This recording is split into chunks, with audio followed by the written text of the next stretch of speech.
নমস্কাৰ। বৰ্তমান অসমত তীব্ৰগতিত চলি থকা অমানৱীয় যি উচ্ছেদ অভিযান, এই অভিযানৰ বিৰুদ্ধে কালি আৰু আজি দুটা খণ্ডত অসমৰ অন্যতম জনপ্ৰিয় বাতৰি কাকত তথা প্ৰতিষ্ঠিত বাতৰি কাকত আমাৰ অসমৰ চতুৰ্থ সম্পাদকীয় পৃষ্ঠাত মোৰ এটা দীঘলীয়া প্ৰবন্ধ প্ৰকাশ হৈছিল। সেই প্ৰবন্ধটো অসমৰ ব্যাপক অংশৰ জনসাধাৰণে, বিশেষকৈ বৌদ্ধিক সমাজে যি অৰ্থত আদৰি লৈছে আৰু বিজেপিৰো এটা নেতৃস্থানীয় অংশই যি ধৰণে মোলৈ ফোন কৰি সমৰ্থন দিছে, তো সেই কথাটোৱে মোক উৎসাহিত কৰিছে।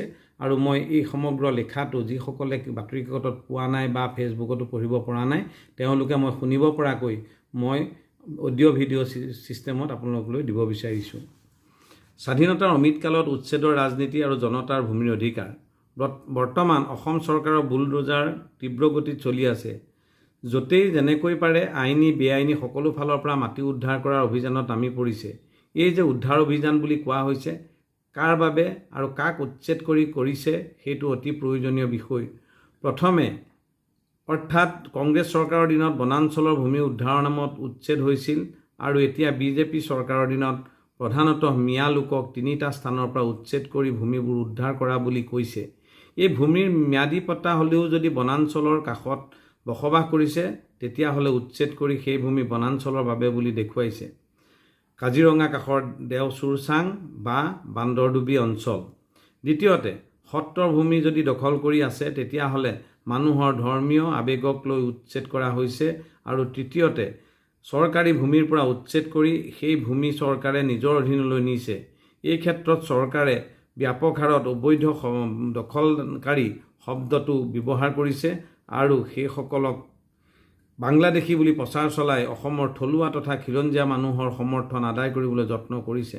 কোনোবাই যদি এইসকলৰ পক্ষত সামান্যতম অৱস্থান গ্ৰহণ কৰিছে বা বিপদৰ সময়ত থিয় দিয়াৰ প্ৰয়াস কৰিছে, তেতিয়া এইসকলৰ বিৰুদ্ধে নানা অপপ্ৰচাৰ চলোৱা হৈছে।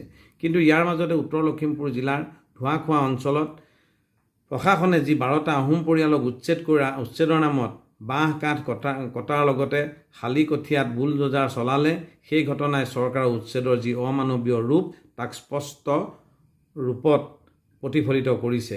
ইয়াৰ পিছতে ভূমি অধিকাৰৰ প্ৰশ্নটো নতুনকৈ আলোচনা কৰাৰ প্ৰয়োজন আছে। মানুহৰ সম্পৰ্ক মাটিৰ লগত। কেৱল মানুহেই কিয়, প্ৰাণ থকা প্ৰতিটো জীৱৰে সম্পৰ্ক মাটিৰ লগত। মাটি নোহোৱাকৈ প্ৰাণ সঞ্চাৰ হ'ব নোৱাৰে। মানুহ বা আন জীৱ জন্তুৱে উদ্ভিদৰ দৰে প্ৰত্যক্ষভাৱে মাটিৰ পৰা খাদ্য শোষণ নকৰে যদিও মাটিতে পোৱা উদ্ভিদৰ পৰা খাদ্য সংগ্ৰহ কৰি নিজক জীয়াই ৰাখে আৰু মাটিৰ ওপৰতে নিজৰ সুস্থিৰ